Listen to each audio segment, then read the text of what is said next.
The night Wesley walked through that broken gate with his two children behind him, he made a silent promise.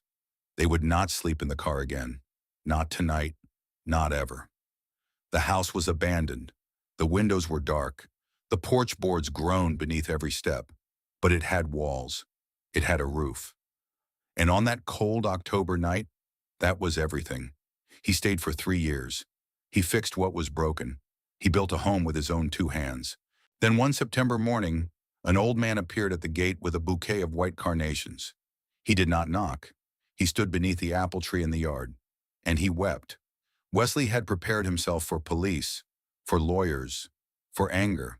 He had prepared himself for everything, except the first question that old man asked him, except the truth about who had lived in that house before, except a letter sealed for 5 years in the trunk of a car that would change everything Wesley thought he knew about how he ended up on Briarwood Street. If you have never subscribed to this channel, this is the story that will bring you here. Now, let's begin. The night Vanessa Quinn handed me that envelope, I knew. I knew before I opened it. I knew before I saw the lawyer's letterhead. I knew because of the way she wouldn't look at me, the way she stirred her coffee with too much focus, the way her free hand kept tucking hair behind her ear that wasn't even falling. 3 months. She had been hiding it for 3 months. I held the envelope in my hand and felt the kitchen tilt. Not literally, but something inside me tilted.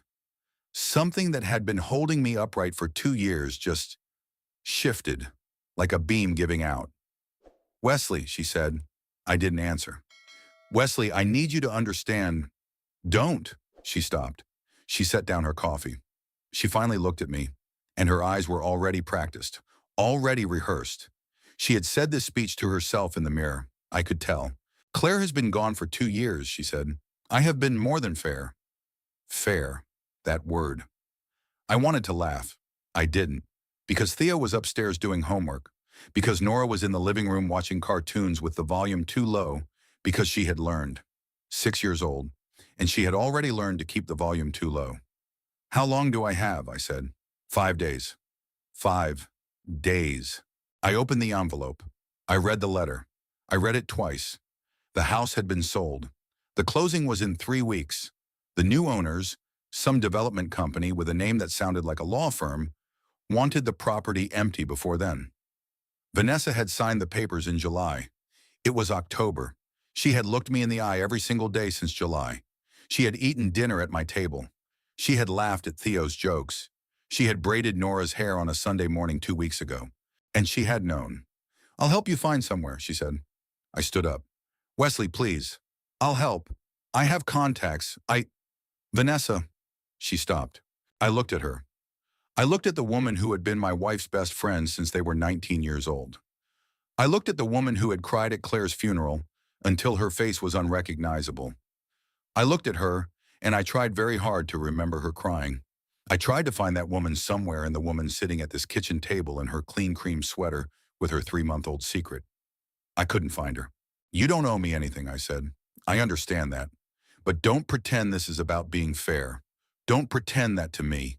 I'll take a lot of things, Vanessa. I won't take that." She didn't say anything. I went upstairs. Theo was sitting at the little desk I had built him. The desk was too small for him now. He was 8 years old and growing fast, and the desk was sized for a 6-year-old, and his knees bumped the underside every time he shifted. He was working on a math worksheet. His handwriting was very neat. He got that from Claire. He looked up when I came in. "Hey, buddy." "Hi, Dad." He had Claire's eyes. "I am going to say that once and not say it again, because if I say it more than once, I will not get through this." He had her eyes, the exact shade of green, the exact way they tilted slightly down at the outer corners, the way they got very still when he was thinking hard about something. He was looking at me with those eyes now. "Dad," he said. "Yeah. Are we leaving?" I sat down on the edge of his bed. The bed was Vanessa's. The desk was mine. The lamp was Vanessa's. The blanket was the one Claire had bought him for his 5th birthday. I knew which things in this room were ours and which weren't, because I had been making that list in my head every day for 14 months without realizing I was making it. "Yeah, buddy," I said. "We're leaving." He nodded. He didn't ask why. He didn't ask where. He just nodded. And he turned back to his math worksheet and finished the problem he was working on. carry the one, underline the answer. That was the moment I understood that my son had been waiting. He had been waiting for this.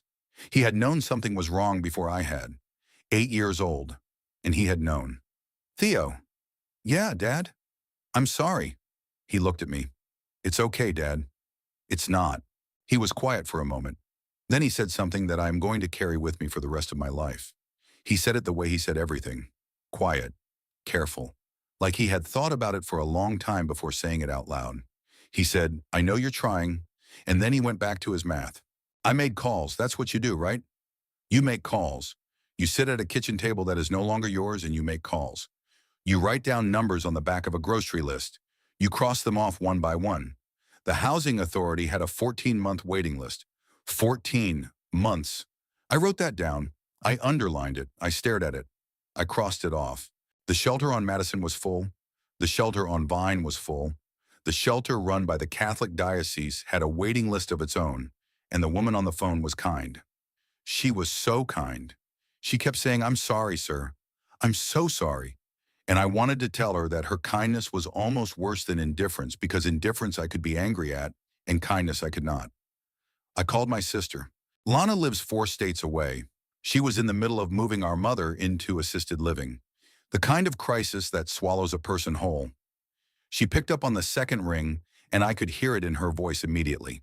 The exhaustion, the thinness of her voice, the way someone sounds when they are running on 3 hours of sleep and have been for a week. Wes. Hey. Wes, what's wrong? Nothing. Wesley. I closed my eyes. I told her. The short version. The version that left out Vanessa's 3 months of lying. The version that left out Theo finishing his math problem. The version that was just facts, just dates, just the shape of a problem. She was quiet for a long time. Then she said, Wes, I have Mom in a hospice bed in my living room. I have Eric working 2 jobs. I have the kids in 1 bedroom. I would. You know I would. But I don't know how. Lana, I'm sorry. Lana, stop. I wasn't asking. I wasn't going to ask. You weren't? No. Then why? I don't know, I said. I think I just wanted to hear your voice. She started crying. I made her stop. Or I tried. I told her about Theo's math homework. I told her about Nora drawing a picture of a bird with 17 legs the night before. I told her things that were not true exactly, but were not lies either. They were the shape of things being okay. They were the shape of a brother telling his sister that she did not need to add him to her list of things to worry about. When we hung up, I sat at the kitchen table for a long time. Then I made more calls. Day 3, I slept in the car. 2 nights in a row. Vanessa had said 5 days. But Vanessa's new boyfriend, that was the part she hadn't told me until the second day, after the lawyer's letter, after I had stopped pretending to be someone she could explain things to. Vanessa's new boyfriend did not like children, did not want children visiting, did not want children's things in the house. So I packed our things, and I moved them to the car. And the car became the place we lived during the day, between school and dinner. We slept at the house at night, but during the day we lived in the Subaru. You can do a lot in a Subaru. You can eat sandwiches, you can play I Spy, you can teach a 6-year-old how to count to 100 in increments of 5. You can listen to a podcast about dinosaurs because your son is in a phase about dinosaurs, and the podcast is 43 minutes long, and 43 minutes is a long time to fill when you have nowhere to go. Nora kept asking if we were on a trip. I kept saying yes. Theo kept not asking. That was the part that hurt the most. Theo not asking. Because Theo had figured it out. He had figured it out the first afternoon, and he was protecting his sister. He was protecting her by not asking the questions she would hear me answer. I will be honest with you. I thought about a lot of things in that car. I thought about my old shop, the carpentry shop I had closed 2 years ago because Claire was gone and the kids needed me home. And a one-man shop is not a thing you can run when you are also being 2 parents. I thought about the tools I had sold, the lathe, the router, the table saw I had bought used in 2014 and rebuilt over 6 weekends until it ran like new. I thought about all of it. I thought about Claire. I thought about Claire driving home that night in the rain. I thought about the truck. I thought about the things I have spent 2 years not letting myself think about. And I thought about them in that car with my children sleeping in the back seat. And I let myself think about them. Just for a minute.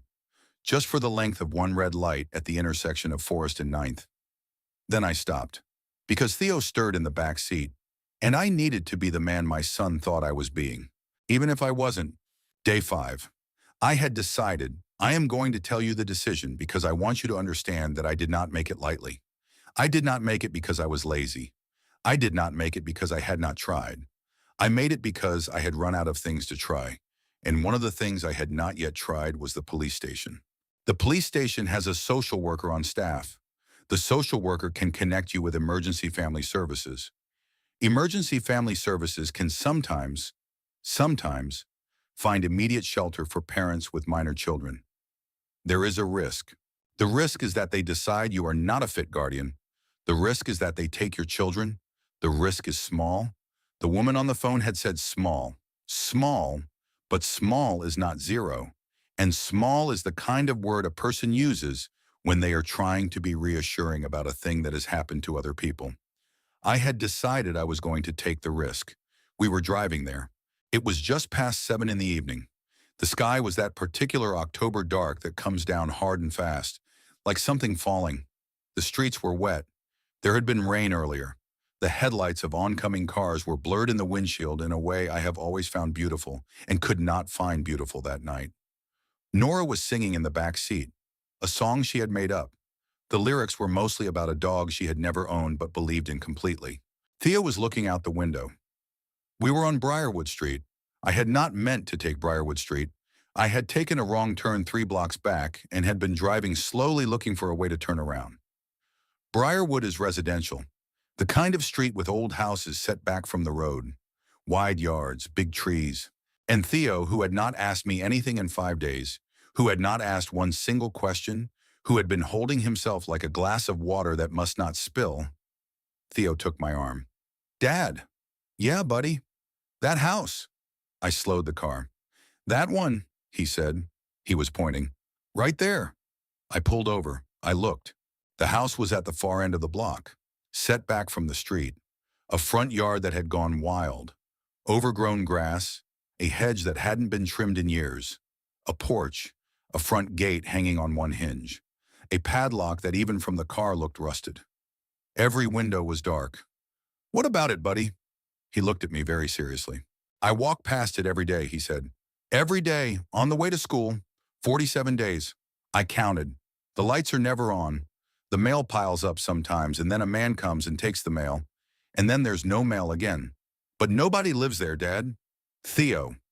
47 days, Dad. I looked at the house. I want you to understand something. I am not a man who breaks laws. I have never broken a law. I have never even had a parking ticket. I have lived my entire life believing that the way the world works is the way it works for a reason, and that you do not improve your life by stepping outside of it. But my son had been counting. My 8-year-old son had been walking past an empty house, counting, watching, taking notes in his very neat handwriting in some private part of his mind, building a case. Because he had known. He had known we were going to need somewhere. He had known before I had known, and he had been preparing. I sat in the car. I looked at the house. I looked at Theo. I thought about the police station 3 miles away. I thought about the small risk. I thought about Nora in the back seat singing about a dog she had never owned, and I made a different decision. I parked the car around the corner. I walked back to the house, just me. The kids stayed in the car with the heater running and Theo in charge. The gate was hanging on one hinge. I lifted it. It moved with a sound that was almost a sigh, like something that had been waiting to be touched. I walked up the path. The porch boards were warped but solid under my weight. I crossed to the front door. The padlock was rusted to the color of dried blood. I touched it. It wasn't latched. Whoever had locked this house last had not pushed the padlock fully closed. They had hooked it. They had not closed it for 5 years or 10 or however long it had been. I opened it. I pushed the door. The smell that came out was not the smell I had expected. I had expected rot. I had expected mold. What I smelled was dust, and old wood, and the faintest trace of cedar. I stepped inside. I had a flashlight. I had carried one in my coat pocket since Theo was a baby. I clicked it on. I shone it down the entry hall. The floorboards were warped but whole. The walls were water-stained in places but standing. The ceiling, I shone the light up. The ceiling was intact. There was no debris. There was no animal sign. I walked through it, slowly. Living room with a fireplace. A real fireplace. The hearth swept clean as if someone had cleaned it on the last day. Kitchen with old fixtures, but no rust on the faucet. I turned the tap. Water came out brown for a moment, then clear. The pipes had been winterized properly. Someone had cared about this house even after they had stopped living in it. 3 bedrooms upstairs. A bathroom that worked. A room at the end of the hall that I would not enter that night because there was something about the closed door that told me to wait. I went back down to the kitchen. That's when I saw it. A notebook, sitting on the kitchen counter, not on a shelf, not in a drawer. On the counter, where someone had set it down and intended to come back for it and had not. I picked it up. It was a small leather notebook, the kind a person uses for a journal. I opened it. The handwriting was careful, looped. The handwriting of a woman who had been taught penmanship in the 1960s and had never lost the habit of caring about it. I turned the pages. It wasn't a journal. It was a nurse's notebook. Patient names, dates, medications. The small private notes of a woman who had spent her life paying attention to other people's pain. And on the inside of the back cover, in the same looped handwriting, in pen, dated April 12th, 2018, 5 years before that night, there was a sentence. I read it. I read it again. I read it a third time. It said, "To whoever finds this house when they need it most, stay. This house has too much love left in it to stand empty. Beatrice." I stood in that kitchen with my flashlight in one hand and that notebook in the other, and I did not move for a long time. I did not believe in signs. I want to be clear about that. I am a carpenter. I am a man who measures twice and cuts once. I do not believe in messages from the universe. I do not believe in fate, but I believe that someone named Beatrice had stood in this exact kitchen 5 years before and had written that sentence with a pen and had left this notebook on this counter and had walked out of this house and had never come back. I believe she had meant what she wrote. I closed the notebook. I put it in my coat pocket. I went back to the car. "Theo," he looked up. "Buddy, we're going inside." He didn't say anything. He got out of the car. He helped his sister out of her booster seat. He took her hand. He carried his backpack and her backpack. Nora looked at the house. "Are we sleeping here?" "Yeah, sweetheart." "In a real house?" The question hit me sideways. I had not been prepared for it. In a real house. Like the car was not a real place. Like there was a category of place that was real and a category that was not. And we had been living in the second category for 5 days and she had noticed. "Yes," I said, "in a real house." "Whose house is it?" I looked down at her. "It's a friend's house," I said. "An old friend." Theo looked at me. He didn't say anything, but he looked at me, and I looked back at him. And in the look I tried to say, "I am going to fix this. I am going to make this right. I am going to find a way to make this real instead of made up. But for tonight, buddy, for tonight, let me say it's a friend's house. For tonight, let your sister sleep without being scared." He nodded, just slightly, just enough. We went inside. We slept on the floor of the living room. I built a fire. There was wood in the yard, half a fallen tree dried out, ready to burn. I broke pieces small enough to fit. I used pages from a junk mail circular I had in the car for kindling. The fire caught on the second match. The chimney drew clean. The kids slept curled together near the hearth, on a nest I made from our coats and the old blanket from the trunk. Nora fell asleep first, the way she always did all at once, like a switch flipping. Theo took longer. He lay there for a long time with his eyes open looking at the fire. Then his eyes closed, and his hand was on his sister's shoulder, the way it always was. I sat against the wall and watched them. I did not sleep. I held the notebook in my lap. I did not open it again that night. I had read what I needed to read. I just held it. I held the leather cover. I felt the weight of it. I let myself feel what I had been refusing to feel for 5 days, which was that I was tired. I was so tired. And I let myself cry, quietly so the kids would not wake. I cried for the first time since the funeral. The first real time. The first time since Claire. I cried because of Vanessa. I cried because of Theo finishing his math problem. I cried because of Nora's song about the dog she had never owned. I cried because my son had been counting empty houses. I cried because somewhere, 5 years ago, a woman named Beatrice had left a note on a kitchen counter for someone she would never meet. I cried because she had meant me. She had not known that.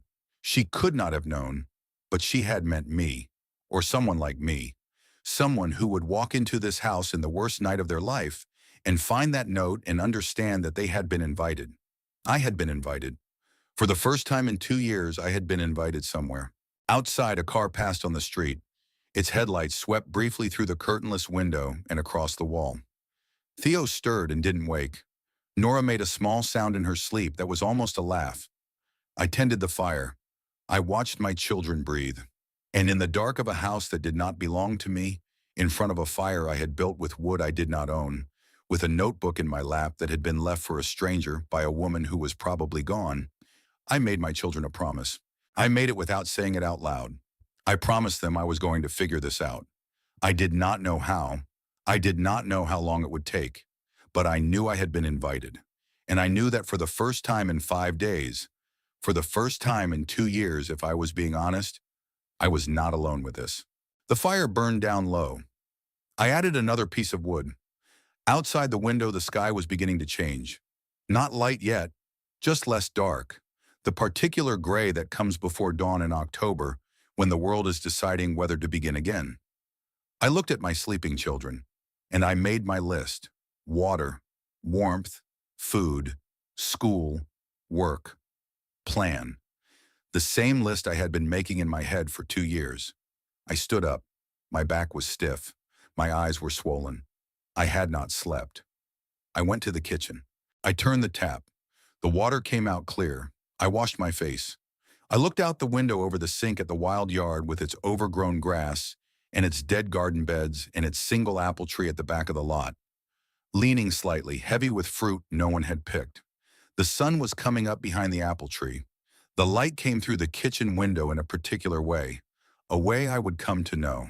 It was beautiful. I dried my face on my sleeve.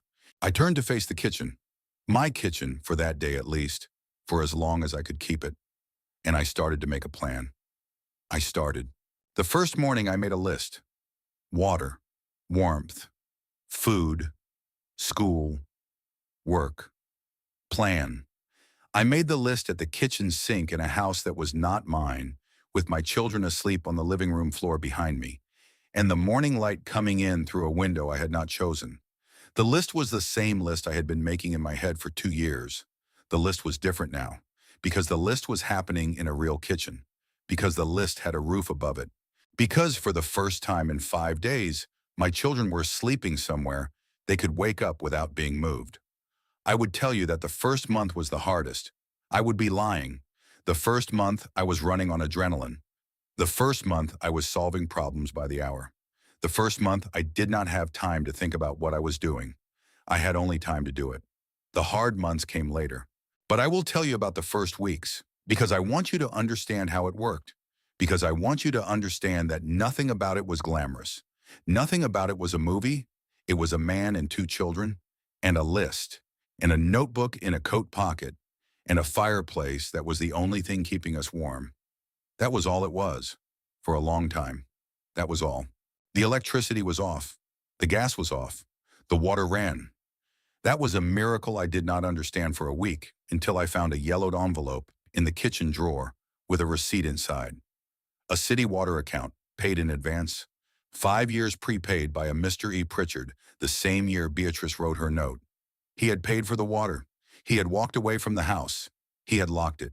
He had left a notebook on the kitchen counter, and he had paid the water bill 5 years in advance. I did not understand it. I did not need to.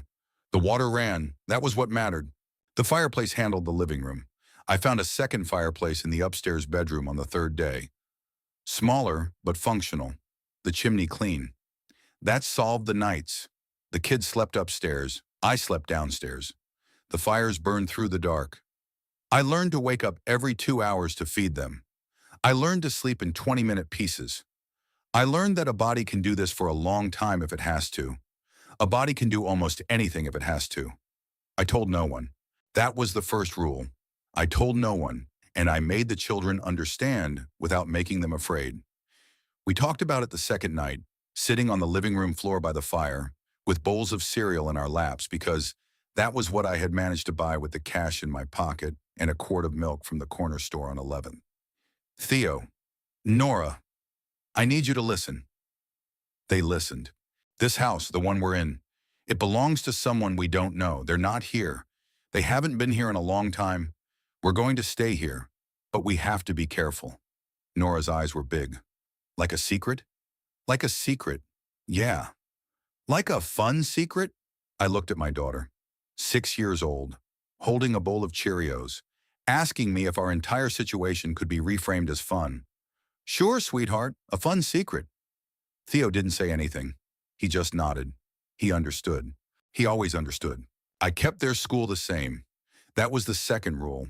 But the address was a problem. I did not have a real address anymore. The house I was in did not exist on any list of places where the Halloran family lived. The school had Vanessa's old address on file. That address was no longer ours. Eventually, the school would need a new one. Eventually, there would be a form. And on the form, I would have to write something. I sat in the public library on the second day, and I thought about it. I could not write a fake address. That would be fraud. I could not write the address of the house I was in. That would be worse. I could not write Lana's address. She was 4 states away. I did not have a solution, so I waited. Maybe a solution would come. I kept my job. Night security, 3 nights a week, at a warehouse on the east side of the city, watching cameras and walking the perimeter every 2 hours, and signing in shipments at 4 in the morning. The pay was bad. The hours were worse. But it had been my job for 14 months, and it was the only thing that had not collapsed on me. So I held it like a man holds the last rope on a sinking thing, because I could not lose it. Because if I lost it, I had nothing. So I held it. I added a second job in the 3rd week, cleaning offices, Tuesday and Thursday evenings. Cash weekly, paid in an envelope by a woman named Mrs. Calloway, who did not ask questions and did not seem to want to know answers. The arrangement worked because she did not look at me too closely, and I did not look at her too closely, and the offices got cleaned and the envelopes appeared. Some of the most useful relationships in my life were built that way. People who agreed not to look. I started fixing things. I could not help it. I am a carpenter. I have been a carpenter since I was 19 years old. My hands do not know how to live in a broken house without trying to make it less broken. I would walk through a room and see a warped baseboard and feel it, like a splinter in my own skin, like something I could not unsee. So I fixed. I fixed the porch boards in week 3. 3 boards. Lumber from the salvage yard on the south side, $8 a piece, hauled home in the back of the Subaru. I measured twice. I cut once. Theo held the boards in place. Nora handed me nails one at a time, very seriously, like a surgical nurse handing instruments. The new boards were a different color than the old ones. They would weather to match. I caulked the windows in week 4, 2 tubes from the hardware store. The drafts diminished. The fires burned slower. The kids slept better. I fixed the kitchen sink leak in week 5. I fixed the door hinge in week 7. I planted a small garden in April of that first year. Tomatoes, basil, 2 pepper plants. The strip along the south side of the house got enough sun. The soil was good. I worked it with my hands on a Saturday morning while Nora dug enthusiastically beside me with a plastic shovel, and Theo sat on the porch reading a book about birds that he had checked out of the library and had renewed 3 times. That July, we ate tomatoes from the vine. Nora ate hers standing up in the garden, with juice running down her chin. I stood in the doorway and watched her, and for 1 minute, for 1 small minute, I forgot to be afraid. The first time I should have been caught, but wasn't, was a Wednesday in June. I was working on the staircase banister. The banister was loose. It had been loose since the first week. I had been reinforcing it with brackets and prayer. but it needed to come off the wall and be re-anchored. It was a Wednesday afternoon. The kids were in school. I had the banister halfway off the wall when I heard the gate. I froze. Footsteps on the porch. Then the knock. I stood at the top of the stairs holding a hammer, and I did not breathe. I waited for the knock to come again. It came. 3 knocks. Polite, patient, a woman's voice. "Hello? Is anyone home?" I went very quietly down the stairs. I went to the side window. I looked out. There was a woman on the porch, older, 70s, wearing a wool coat the color of a dove, holding a basket. The basket had a cloth over it. She knocked again. I did not know what to do. I had rehearsed conversations with police officers. I had rehearsed conversations with city inspectors. I had rehearsed conversations with the owners of the house, in versions where they were angry and versions where they were sad. I had not rehearsed a conversation with an old woman holding a basket. She knocked a 3rd time. Then she said something I have not been able to forget. She said, and her voice was kind and clear and calm and entirely without fear. She said, "Honey, I know you're in there." I closed my eyes. "I'm going to leave this basket on the porch," she said. "I'm not coming in. I'm not calling anyone. I just wanted you to know that I know. And I wanted to bring you these. Beatrice used to bake them every fall. They're apple turnovers. I know how to make them because she taught me. They keep for 3 days on the counter." She paused. "My name is Rosemary. I live across the street." She paused again. "I've been watching for 6 months." She set the basket down.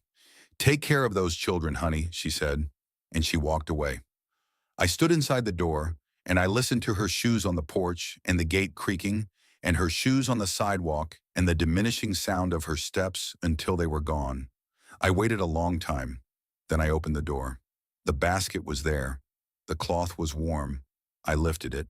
8 apple turnovers, still warm, wrapped in wax paper, with a folded note on top. The note said, "Wesley, yes, I know your name. The Pritchards would have wanted me to. R." That was the first time I cried in that house since the first night. Rosemary Cavanaugh became part of our lives slowly. She did not push. She did not visit again the next week or the week after. She let the apple turnovers be what they were. She let me come to her. I came to her in October. It had been almost exactly a year since the night Theo pointed at the house. I crossed the street one Saturday morning.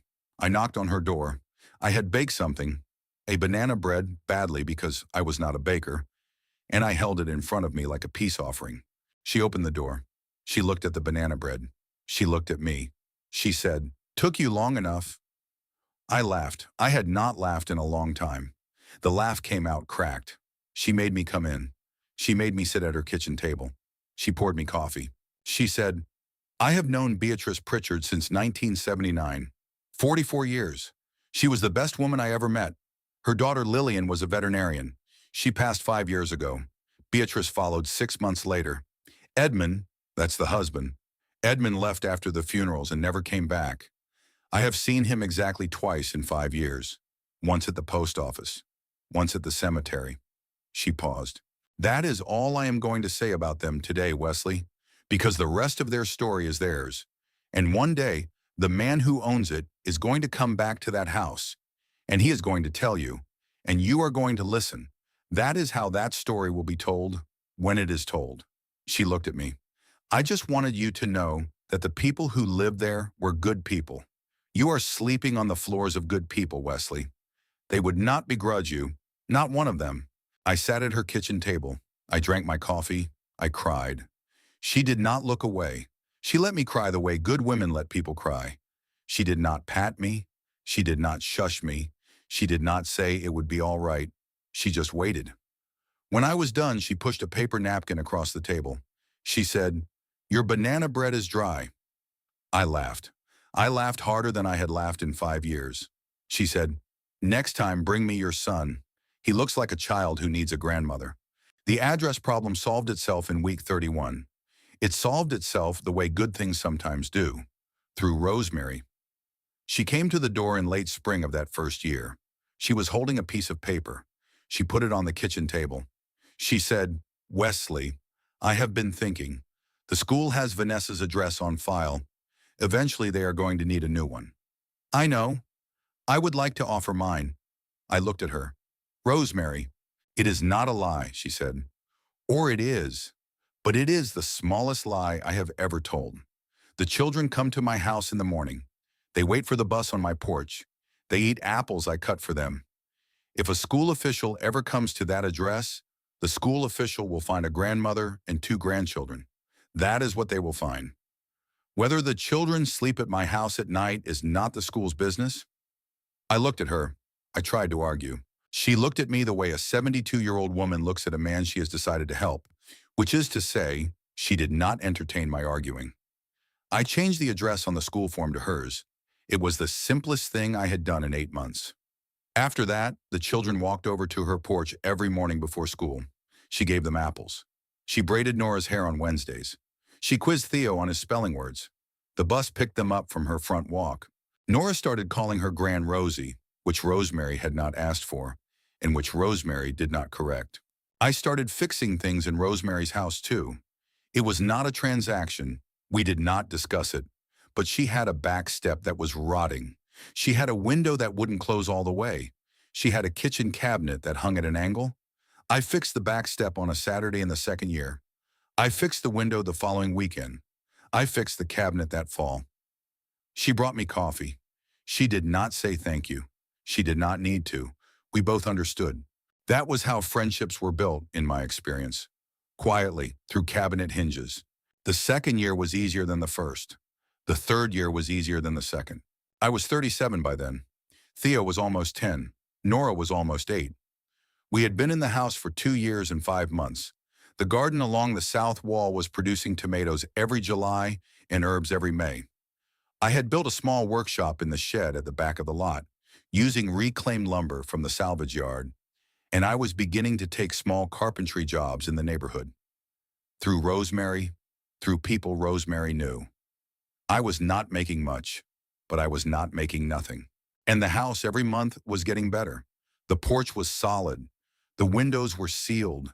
The kitchen cabinets all closed flush.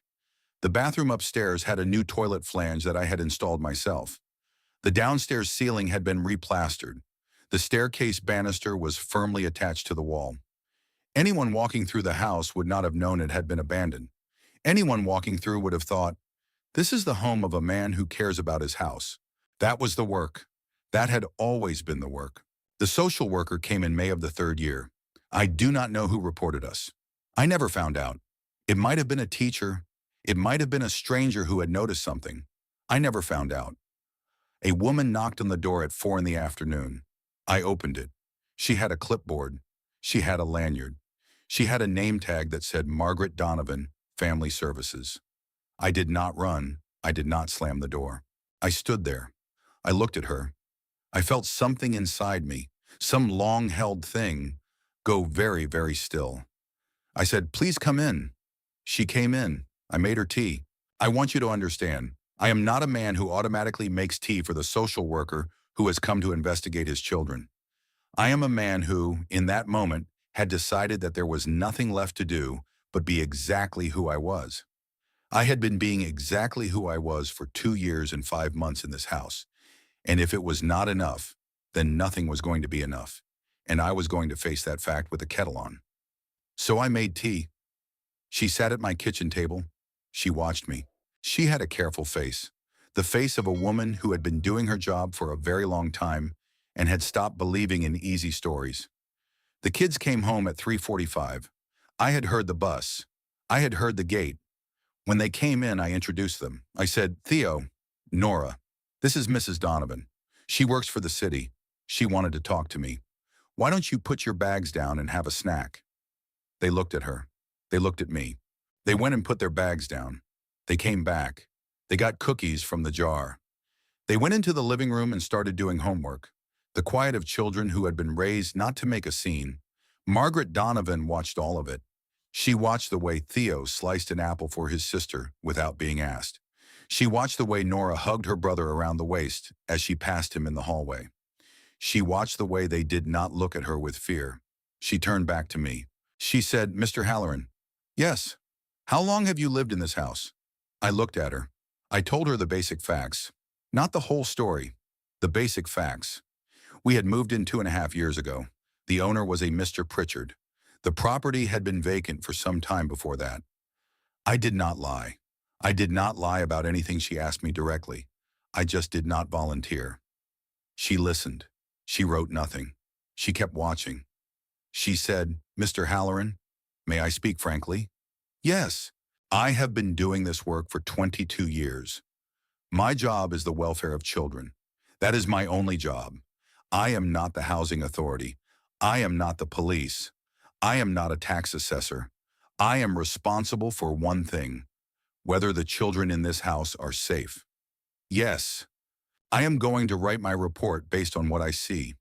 I see two well-fed, well-clothed children doing homework in a living room. I see a clean kitchen. I see a parent who is engaged. I see an environment that is, by every measure I have, safe." She paused. "I am going to write my report accurately." I closed my eyes. "But Mr. Halloran." "Yes. There is a thing you are going to have to face eventually. You know that, don't you?" "Yes. This is not, what you have built here is beautiful. But there are things in your life that are not yet settled. And one day someone is going to come to that door, and they are going to be a person with something to say to you, and you are going to have to face them. I cannot tell you when. I cannot tell you who. I can only tell you that day will come." "I know. I hope," she said, "that when it comes, you are surprised by how it goes." She finished her tea. She stood up. She walked to the door. At the door she turned. She said one more thing. She said, "Beatrice Pritchard was my pediatric nurse when I was 7 years old. She held my hand for an entire MRI in 1973, and she sang me a song about a duck. I have never forgotten it. I did not know she had passed. I am sorry to hear it." She looked at the kitchen. She looked at the living room. She looked at the apple tree out the window over the sink. "Take care, Mr. Halloran." She left. I did not sleep that night. I sat on the porch. It was the warm part of May. The garden was coming up. The roses Nora had planted along the south wall, she had planted them that fall from a clipping Rosemary had given her, from a bush that had once belonged to Beatrice. Those roses were budding red. I sat on the porch and I looked at the roses, and I thought about what Margaret Donovan had said. A day was coming. I had known a day was coming. I had known it from the first morning. I had been preparing for it the entire time. In some part of my mind I did not let myself look at directly. The way you prepare for a storm by sweeping the porch and oiling the hinges, and not by buying sandbags. You do the work. You do not name what you are doing it for. But the work had a name. The work had always had a name. The work was making the house worth keeping, making the house something that someone could not look at and want to demolish. Making the house something that, if a man came back to it after years, he would walk in and not be able to swing a hammer at it. That was the work. That had always been the work. And I had done it. I had done it for almost 3 years. The porch under me was solid. I had replaced 16 boards. The gate was upright on a new hinge. The kitchen sink did not leak. The cabinet door closed flush. The roses bloomed. The apple tree had been pruned for 2 springs. The garden grew. A man could come back to this house, and he would not see ruin. He would see something that had been kept. I thought about that for a long time. I thought about Beatrice, who had not known me, who had left a note for me anyway. I thought about Lillian, whose roses were now blooming red along the south wall. I thought about Edmund Pritchard, whom I had never seen, who had paid the water bill 5 years in advance and then walked away. I thought about Claire. I let myself think about her for a while. I let myself think about the way she had laughed, the way she had hated parsley, the way she had read out loud from the newspaper at breakfast. I let myself think about my wife, and I felt for a moment that she was pleased with me, that whatever she was now, whatever she had become or not become, or simply been the absence of, she was pleased with what I had built for our children. The roses moved in the breeze. The apple tree at the back of the lot was heavy with green fruit. It would ripen in September. September. I thought about September. I did not know why I thought about September. I went inside. I locked the door behind me. I checked on the children, both asleep, Theo on his side, Nora on her back with her arm flung out the way she always slept. I went to bed. I slept 4 hours. I got up. I made breakfast. I packed lunches. I sent the kids to school. I went to my workshop in the shed, and I worked on a chair. And the season turned. May became June. June became July. July became August. August became September. The morning Edmund Pritchard arrived, I did not know he was coming. It was a Tuesday in the middle of September. The sun was up. The morning light was coming through the kitchen window in that particular way I had come to know. I was making coffee on the camp stove I had been using for almost 3 years, because the gas was still off, because I had never been able to bring myself to call the utility company and put service in my name in a house that was not mine. The kids were getting ready for school. Nora was looking for her shoe. She was always losing one shoe, never both. Always one. Theo was packing his lunch.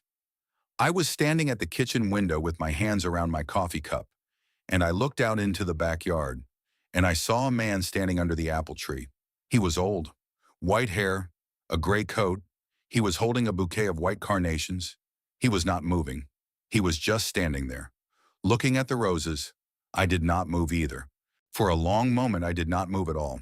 Then I set down my coffee cup. I turned to my children. I said in a voice that was as calm as I could make it, "Theo, Nora, I need you to do something for me." They looked up. "I need you to grab your bags. I need you to walk to school with the Henderson kids today. They're leaving in 5 minutes. Run across the street. Tell Gran Rosie you're walking with the Hendersons. Don't ask questions right now. I'll explain after school." Theo looked at me. He looked at the back window. He could not see the man from where he was standing, but Theo, who had always known things before I did, looked at me and understood that something was happening. He took his sister's hand. He said, "Come on, Nor." They went out the front door. I watched them through the window. I watched them cross the street. I watched Rosemary open her door and look at me through her own kitchen window across the street, and I held up one hand. "Wait, I will explain later." She nodded. She gathered the children to her. Then I turned away from the front window. I walked back to the kitchen window. The old man was still standing under the apple tree. He had not moved. He was crying. I could see, even from across the yard, that his shoulders were shaking, quietly. The way old men cry when they have been doing it for a long time and have learned to do it without sound. I stood at the window. I watched him. I thought about the note in my pocket. I had been carrying it all that time, the original notebook, with Beatrice's handwriting, in the inside pocket of whatever coat I was wearing. I had carried it for 2 years and 11 months. I had moved it from coat to coat with the seasons.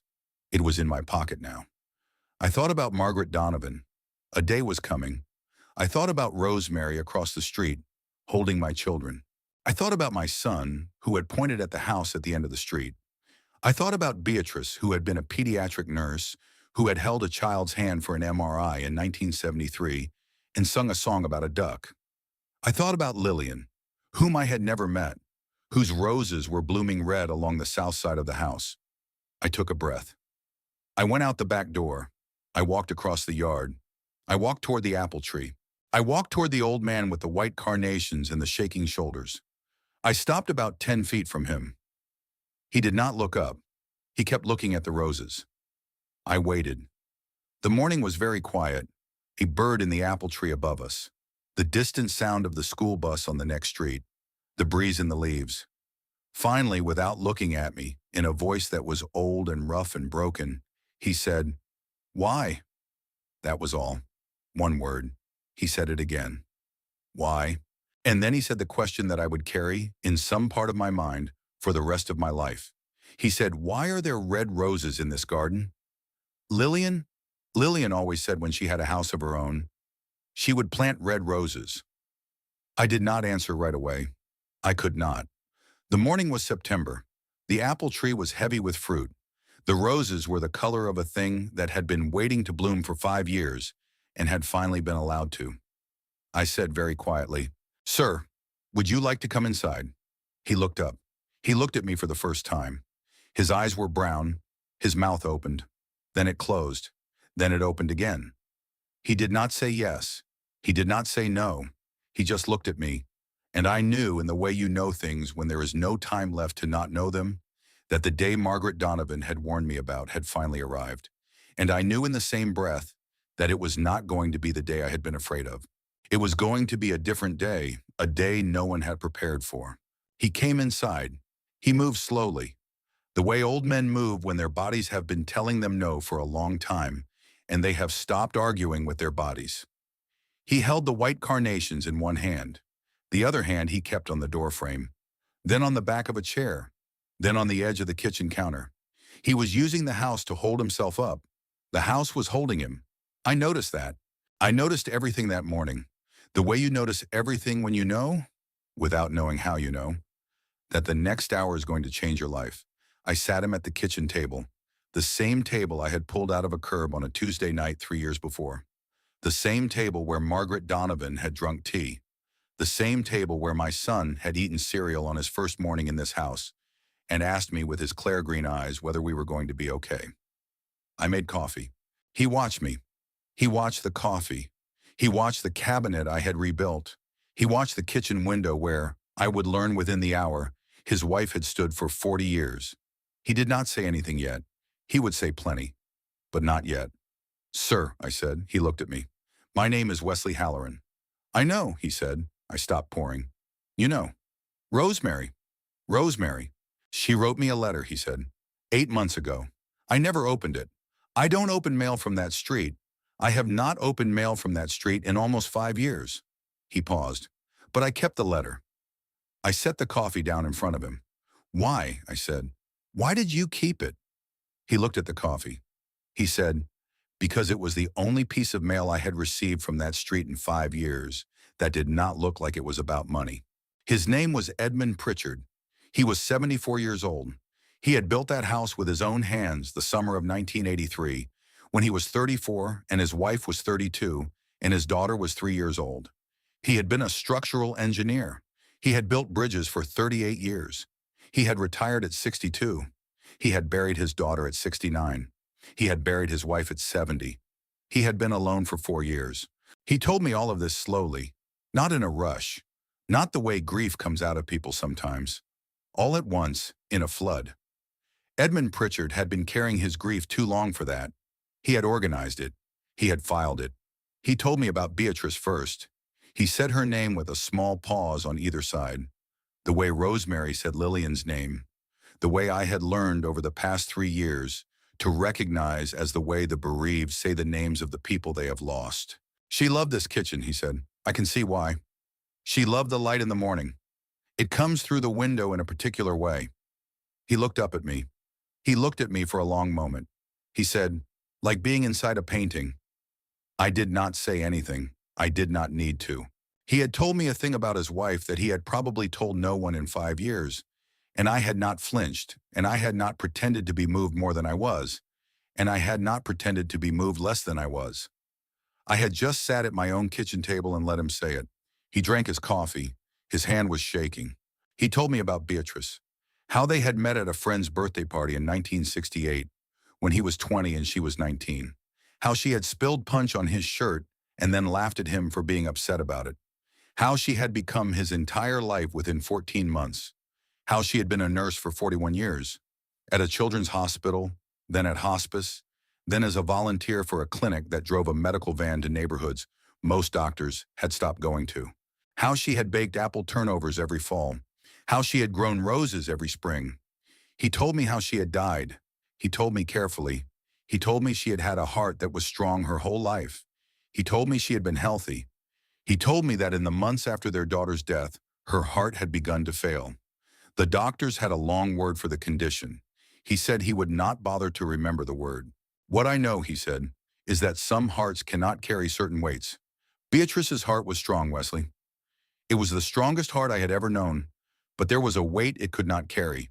He paused. 6 months. 6 months? 6 months after Lillian. That is how long Beatrice's heart held. I did not say anything. He looked at his hands on the table. Then he told me about Lillian. This was the part I had been waiting for.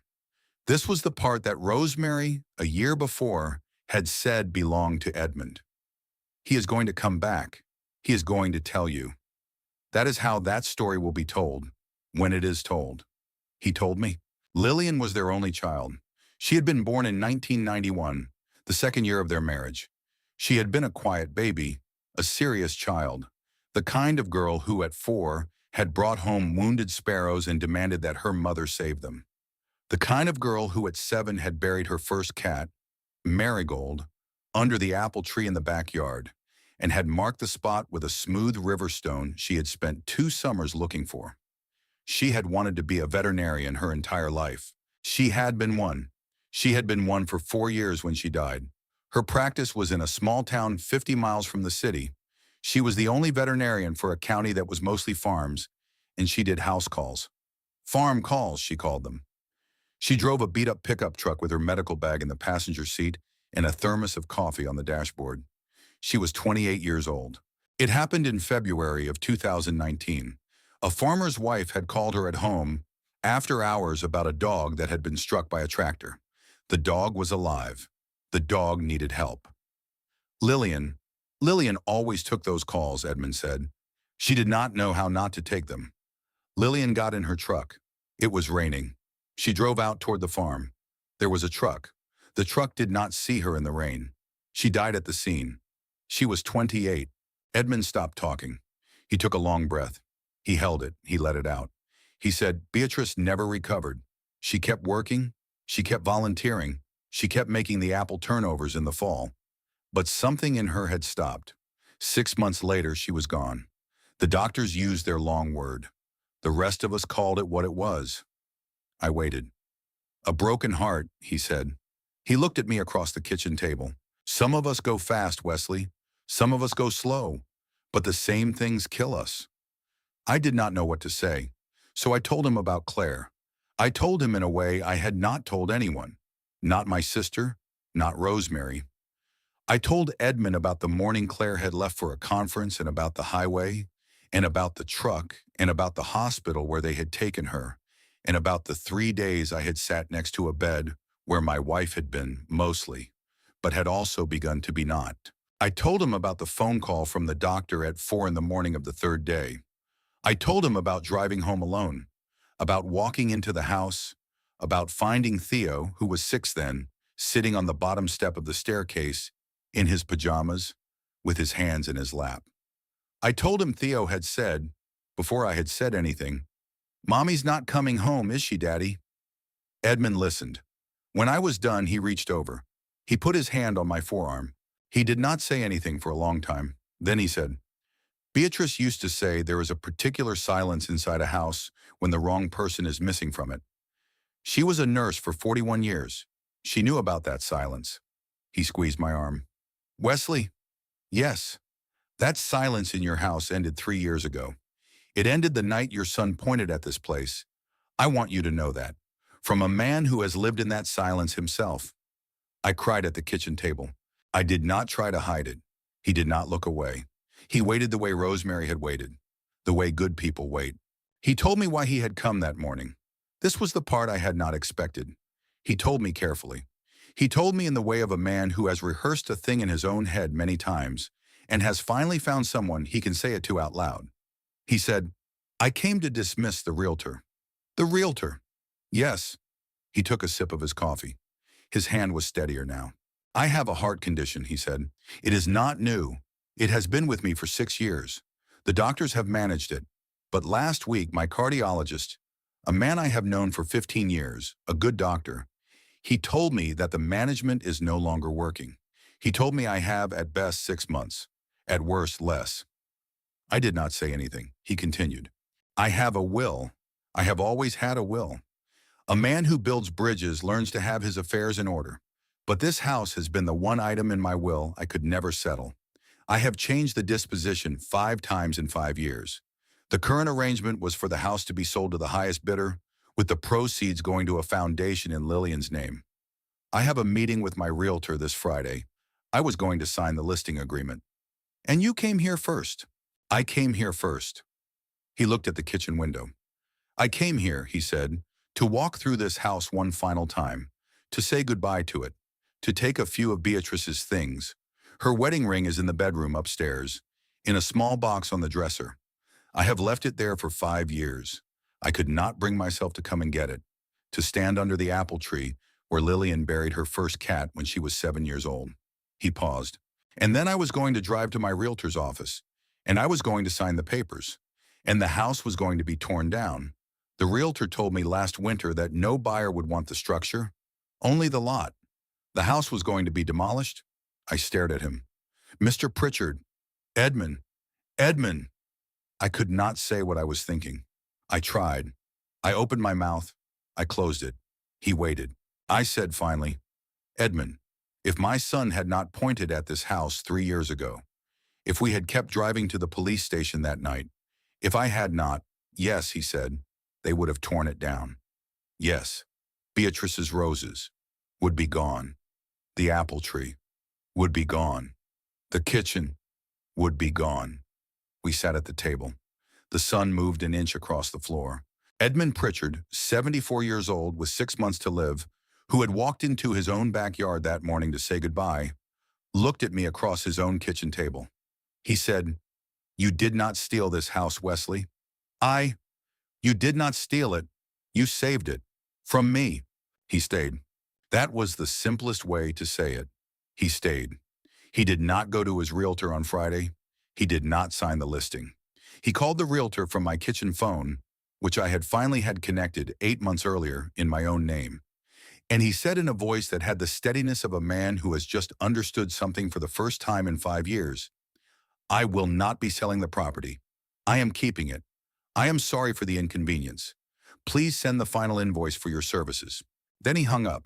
He looked at me. He said, "I have not made a decision that fast in 5 years." He stayed for lunch. The kids came home from school at 3. I had walked across the street to Rosemary's at noon. I had told her. She had cried. She had put her hand over her mouth and cried into her hand, and then she had wiped her face with her apron and said, "Wesley, bring the children to my house after school. I will keep them until you call. He will need this afternoon with you." So when the kids came home, I met them on the sidewalk. I told them we had a guest. I told them his name was Edmund.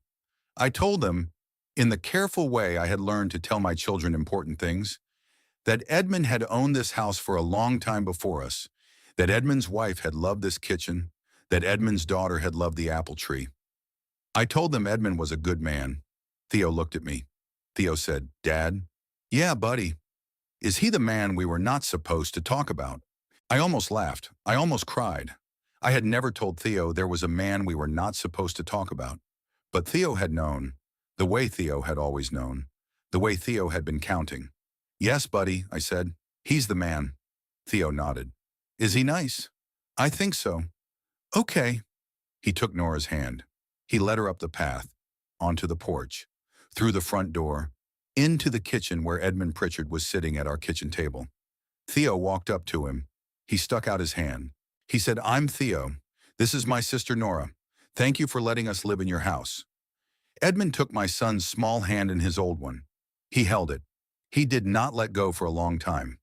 He said in a voice that was almost a whisper, "Thank you, son. Thank you for taking care of it." Nora, who was 7 years old and was Nora, did not shake his hand. She did not have time for that. She looked up at him. She climbed into the chair next to his. She picked up his hand, the one Theo had let go, and she put it on the table flat. And she said, "My name is Nora. I planted the red roses. Did you know about my dad's tomatoes? Do you want to see my room? I have a window. The window has a tree outside." Edmund Pritchard, 74 years old with 6 months to live, looked at the small girl who had climbed into the chair next to his. He did not say anything for a moment. Then he started to laugh. He laughed and he cried at the same time. The way old men laugh when they have not laughed in years. Wet, surprised, almost guilty about it. Like laughter was a thing he was not sure he was allowed to have anymore, and his body had decided for him. He said, "Yes, Nora, I would very much like to see your room." She took his hand. She led him up the stairs of his own house. She showed him her window. She showed him the apple tree from her window. She showed him the drawing she had taped to her wall of a fox and a bird who were friends. She told him the names of all her roses. Edmund Pritchard sat on her bed. He listened to a 7-year-old name her roses. He nodded at every name. He took each one seriously. When she was finished, he said, "Nora, yeah, there used to be a girl who lived in this house. Her name was Lillian. She loved roses too. I think you would have liked her." Nora considered this. She said, "Did she like foxes?" "I believe she did." "Then I would have liked her." She climbed into Edmund's lap. She put her head against his shoulder. She fell asleep. I stood in the doorway. I watched my daughter sleep on the lap of an old man she had known for less than 15 minutes. I watched Edmund Pritchard hold her as if she were made of something he was afraid to drop. I watched the house come back to life. In a way it had not, could not, come back to life with just me and my kids in it. It came back to life with the man who had built it 40 years before, sitting on a child's bed, holding a sleeping child. He came every weekend. For 1 year he came every weekend. He had a small apartment across the city and he kept it. But on Friday evenings around 6 he would arrive in his old gray sedan with a small canvas bag and a paper sack of groceries. And he would let himself in through the gate that I had rehung on 2 hinges instead of 1. And he would come up the porch steps and he would knock. He always knocked. I told him he didn't have to. He said, "It is your home, Wesley." I said, "It is yours too." He thought about this for a moment. He said, "Then I will knock anyway, because the children should grow up with the rhythm of someone knocking before they enter a house. It is a small thing, but it is a thing." He was right. He was right about a lot of small things. He taught Theo how to tie a bowline knot. He taught him how to read a bridge. Actually read one, the engineering of it, the loads, the cables. They walked across the river bridge in town one Saturday afternoon, and Edmund pointed at the cables and explained the math. Theo, who was almost 10, who had Claire's eyes, listened the way Theo listened to things he loved. He taught Nora how to deadhead roses, how to prune them in late winter, how to read the weather by the way the petals folded. He taught her to talk to the flowers. Yes, that's right. You talk to them. Gardeners always have. My Lillian talked to flowers when she was your age. And Nora believed him completely and started talking to her roses every morning before school. He sat with me on the porch in the evenings. We did not always talk. We sat. We watched the street. We watched the light go down behind the houses across the way. We listened to Rosemary's wind chime, which had a particular note that we both came to know as the note of Tuesday evenings. He told me more about Beatrice, about the night he met her, about the way she had laughed at him about the punch, about how she had been the first person in his life who had ever understood that he was a man who needed to build things. Not because he loved the buildings, but because the building was how he loved. He told me about his bridges. He told me about Lillian's first day of veterinary school, about how she had cried, harder than she had cried for any human loss, when a stray dog she had been treating had not survived. I asked him one evening about the night Lillian died. He looked at the street for a long time before he answered. He said Beatrice locked herself in the bathroom of the emergency room. She was in there for 2 hours. I sat outside the door. I said her name. I said it for 2 hours. She came out a different woman. I have wondered every day since what would have happened if I had broken the door down, if I had pulled her out into my arms before she had time to lock the rest of herself away. He paused. I think she would have died anyway, Wesley. Just slower. The way she did. I did not say anything. He looked at me. Tell me about your wife. I told him. I told him about Claire the way I had only ever told Edmund. I told him things I had not told my own sister. I told him things I had been carrying for 5 years. He listened. When I was done, he said, "You are not a man who locks doors, Wesley. You are a man who opens them, even when you are not sure who is on the other side." He looked toward the kitchen window. That morning in September, the morning I came back, I was the man on the other side of your door. And you opened it. Wesley, most people would not have. I want you to know that. Most people would have called the police. Most people would have pretended they did not see me. You opened the door. You asked me in. You sat me at your kitchen table. He paused. You let me come home. The thing about Edmund Pritchard's 6 months was that they did not turn out to be 6 months. His cardiologist had not lied. The cardiologist was a careful man who had told Edmund the truth as he understood it. But the truth changed. Edmund got better.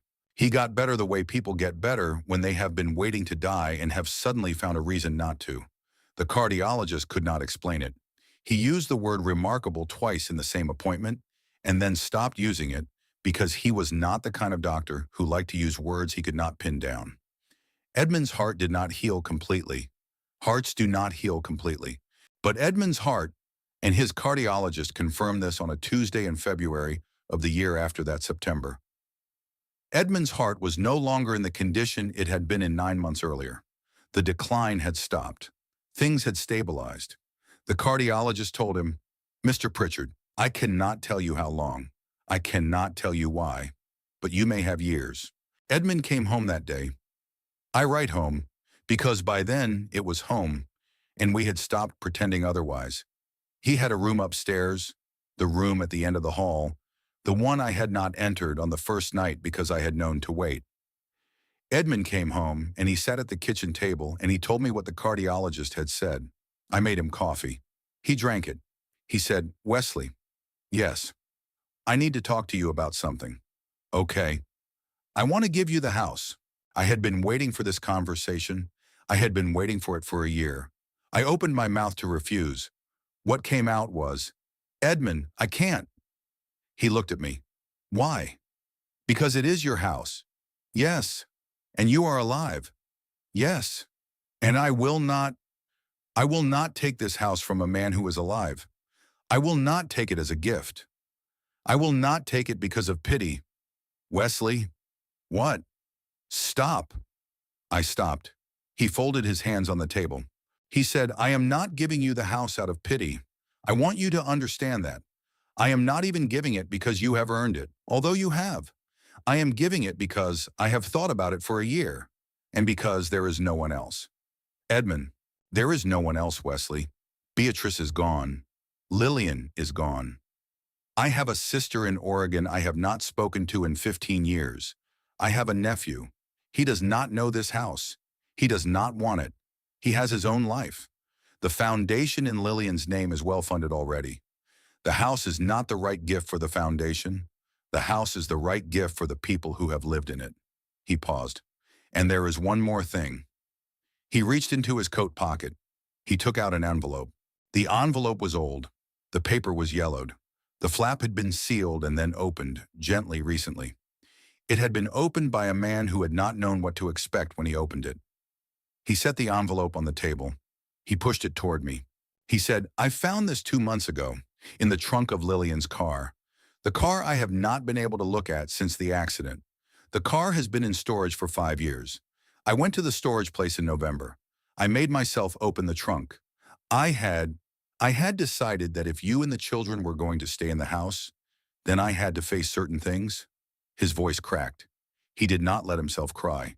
He said, "It was in a folder of papers Lillian had been carrying. She had been writing it. It was not finished, but it was substantial enough." "Edmund, read it, Wesley." I picked up the envelope. I opened it. There were 3 pages. They were handwritten. The handwriting was a young woman's. Round, hopeful, written with a blue pen on yellow legal paper. The pages were folded but had not yellowed. They had been protected all that time, in the envelope, in the folder, in the trunk. The pages were a letter to Edmund and Beatrice. The letter was dated October 2018. Lillian had died in February 2019. She had been planning to send the letter, I would learn later. She had told a friend, in a passing comment, that she was working on something for her parents. She had not finished it. She had not sent it. It had stayed in her car. The car had been moved to storage. The envelope had stayed in the folder. For 5 years, I read the letter. I will not give you the whole thing, but I will give you the part that mattered. Lillian wrote, "Mom, Dad, I want to ask you something. It is going to sound strange. I do not know how to say it any other way, so I am just going to say it. The house, our house on Briarwood. I have been thinking about it. I am 27 years old. I have not had a house of my own yet. I do not know when I will. The truth is, I am not sure I want one. My work takes me to a lot of small towns, a lot of dirt roads, A lot of farms with broken fences and barns that are leaning. I do not have time for a house of my own. I have time for the houses that need me. But I have been thinking about our house, and I have been thinking about what it should become, eventually, when none of us, needs it anymore. Mom, you used to say that house had too much love in it to ever stand empty. I have been thinking about that. I want to ask both of you a thing, and you do not have to say yes, but please think about it. If something ever happens, if the house becomes empty for whatever reason, please do not let it be sold to a stranger who does not know it. Please do not let it be torn down. Please do not let it become a parking lot or an apartment building or a thing that has no relationship to who we were. Find someone who needs it. Find someone who has nowhere else. There are so many of them, Mom. Dad, you would not believe how many people I see in my work who have nowhere else. People with children, people with old dogs, people who have done nothing wrong except be poor at the wrong time. Find one of them. Give them the house. Do it for me. Do it because I am 27 years old and I am going to die someday, like everyone. And I do not want my house, our house, your house, to die when I do. Houses do not have to die when people do. Houses can keep going. Houses can hold the next family, the way ours held us. I love you both. I am sorry I'm writing this on a yellow pad in my car between farm calls. I will type it up properly when I get home. Love, your Lily. I finished reading. I set the pages down on the table. I could not see for a moment. I could not see because my eyes were full. Edmund was crying too. He had been crying the whole time. He said, "She did not type it up. She did not finish it. She died 4 months later. The letter was lost in the car, in the trunk, for 5 years." He paused. "I read it for the first time in November." He paused again. "I came to your house in September of last year, 2 months before I read this. Wesley, I came to say goodbye to the house. I came because I had decided to sell it. I came because I did not know." He looked at me. He said, "Wesley, Beatrice put a note on the kitchen counter for someone she did not know. 5 years later, you walked into this house. Lillian wrote a letter to her parents that none of us read for 5 years. By the time I read it, you had already done what she asked. Beatrice asked the universe for it. Lillian asked her parents for it. And both of them, both of my women, are gone. And you, Wesley, you are the one who did the thing they asked for." He was crying openly now. He was not trying to stop. "I came back to dismiss the realtor, Wesley. I came back to walk through this house one last time. I had no idea any of this was here. I had no idea you were here. I had no idea my wife had left a note for someone. I had no idea my daughter had written a letter." He reached across the table. He took my hands in both of his. "Wesley, please take the house. Take it not as a gift. Take it as a thing that was already promised to you by 2 women who love this house enough to leave it instructions. Take it because if you do not, then their voices were never heard. And I am too old. I am too old to know that those voices were not heard. I am too old to bury one more thing about my family." He squeezed my hands. "Wesley, take the house." I took the house. I did not say anything. I could not. I just nodded. He nodded back. He let go of my hands. He sat back in his chair. He closed his eyes for a moment. He looked, I thought, like a man who had been holding his breath for 5 years and had finally been allowed to exhale. He lived for 7 more years. The cardiologist's years turned out to be years. Edmund moved in full-time the spring after that February. He sold his apartment.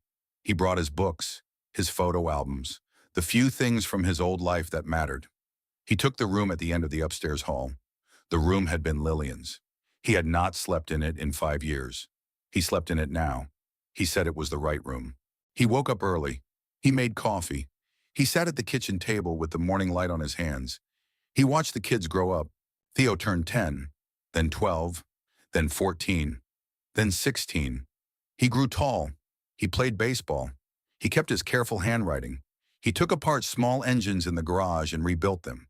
He decided at 15 that he wanted to be a structural engineer like Edmund. Edmund did not weep when Theo told him. He laughed. He laughed and clapped his hands and went out the next day and bought Theo a book about the Brooklyn Bridge. Nora turned 8, then 10, then 12, then 14. She grew her hair long. She loved the roses. She kept Beatrice's nursing notebook in her room. I had given it to her at 12 because I had decided she was old enough to understand it. She had cried for an hour when she read Beatrice's note on the back cover. She had then put the notebook on her shelf and treated it like something sacred. She decided at 13 that she wanted to be a veterinarian, like Lillian. She did not know Lillian, but she had grown up in Lillian's house, and she had grown up with Edmund's stories of Lillian, and the stories had become a kind of inheritance. Edmund called us his family. He was right to. We were. I rebuilt the workshop in the shed. I bought back slowly, over 4 years, the tools I had sold when Claire died. I started taking small carpentry jobs in the neighborhood, then bigger ones. Then I hired an apprentice, then 2. By the time Theo was 16, I had a small business. I was paying my taxes, I was paying for groceries, I was paying for college funds. I was a man with a workshop in the back of his own house. I had not been that man in 9 years. Once in the 4th year, Rosemary mentioned across her kitchen table that she had heard Vanessa Quinn had moved to another state. I did not ask which state. I did not ask why. I had learned by then that the past did not need me to keep checking on it. The past had its own place. I had mine. I never saw Vanessa again. I do not know if she ever knew what happened to us. I have made my peace with not knowing. Edmund saw Theo graduate from high school. He came close to not seeing it. The 7th winter was hard on him. He spent 3 weeks in a hospital bed in February. The cardiologist used the word remarkable again, this time in a different direction, and we all braced. But Edmund came home in March. He sat in the front row at Theo's graduation in June. He wore a gray suit that Beatrice had bought him in 1999 and that had been hanging in his closet untouched for almost 25 years. The suit fit him. He cried when Theo's name was called. He clapped harder than any other parent in the row. He watched my son walk across that stage. He held my hand the whole time. When the ceremony was over, he said, "Wesley." "Yes." Beatrice would have loved this. "Yes, Edmund." "And Lillian." "Yes." He did not say anything for a moment. Then he said, "I am very glad I did not sell the house." He died in October of that year. He was 81. He died at home, in the room at the end of the hall, with the apple tree visible through the window, with my hand on one of his hands and Nora's hand on the other. Theo had gone for the doctor, who would not arrive in time, which Edmund had wanted. He died at 6:14 in the morning. The morning light was just coming in through the window. The light came in like being inside a painting. Nora said it, out loud, as Edmund stopped breathing. She said, "Look, Grandpa Edmund." The light. He was already gone, but I think he heard her. I will go to my own grave believing he heard her. We buried him in the same plot as Beatrice and Lillian. He had arranged it years before. The plot was paid for. The headstone, a single stone, with 3 names, had been carved in stages.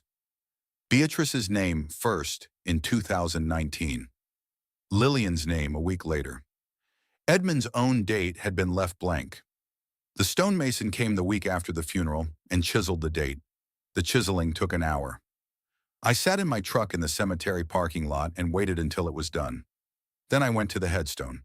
The names were Beatrice Eleanor Pritchard, 1949 to 2019, beloved wife, mother, nurse. She left a light on for strangers. Lillian Beatrice Pritchard, 1991 to 2019, beloved daughter. She drove into the rain for an animal who needed her. Edmund Joseph Pritchard, 1949 to 2030, beloved husband and father. He came home. I stood there for a long time. He had come home in the end because my son had pointed at a house at the end of a street on the 5th night of the worst week of my life. Because Theo had been counting. Because Beatrice had left a note on a counter. Because Lillian had written an unfinished letter on a yellow legal pad. Because Rosemary had been watching. Because Margaret Donovan had drunk tea at my kitchen table and seen the truth of a home and written it down honestly. Because of 100 small mercies offered by people who had no reason to offer them. Because the world is full of people doing quiet, decent things for other people, And most of those things are never seen. Because some of those things are seen. Because sometimes, every once in a great while, the small mercies line up, and a man with 2 children walks through a broken gate on a night in October. And he stays. It is May now. The roses on the south wall are blooming. Nora is 20. She is in her second year of veterinary school. She comes home on weekends sometimes. She tends the roses. She talks to them. She still names them. Theo is 22. He works for a structural engineering firm in the city. He still lives in the house. He has the room that used to be Edmund's. He says he will move out eventually. I do not believe him. I do not need him to. The workshop in the back is bigger now. I have 4 men working with me. One of them is Theo's age. He is learning. He is good with his hands. I am 49 years old. I am a father. I am a widower. I am a carpenter. I am the legal owner of a house at the end of a street called Briarwood. I am a man who was given a house against his initial will by a man who lived to be 81. I am a man who has been, against every odd, lucky.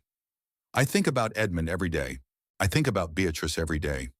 I think about Lillian every day. I think about Claire. I think about all of them sometimes at the same time.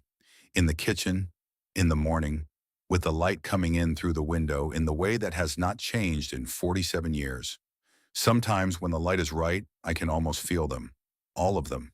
The ones who came before me. The ones who waited for me. The ones who left notes and letters and instructions that I did not understand were instructions until they were complete. I do not believe in ghosts, but I believe in the way a house holds the love of the people who lived in it. I believe a house can be a kind of letter written to whoever finds it next. I believe in Beatrice, whom I never met. I believe in Lillian, whose roses bloom every May along the south wall of my kitchen. I believe in Edmund, who came home. I believe in my son, who counted 47 days of empty windows. I believe in my daughter, who climbed into a stranger's lap and asked him about foxes. I believe in the strangers who watched me without judgment, in the women who poured me tea, in the teachers and social workers who saw the truth of a home and recorded it honestly. I believe in the people who do the quiet, decent things. I believe most of them are never thanked. I believe some of them are. If this story moved you tonight, take a moment. Think about the empty houses on your own street. Think about the people who walk past them every day. Think about the notes that strangers leave for strangers. Offer one small mercy this week. Someone is waiting for it. You may never know who, but they are waiting. The way I was waiting, on a Tuesday in October, for a boy to take my hand and point at a house with no lights in any window. The way the house was waiting, for the boy. The way Beatrice had been waiting all along. For me. For us. For whoever needed it most.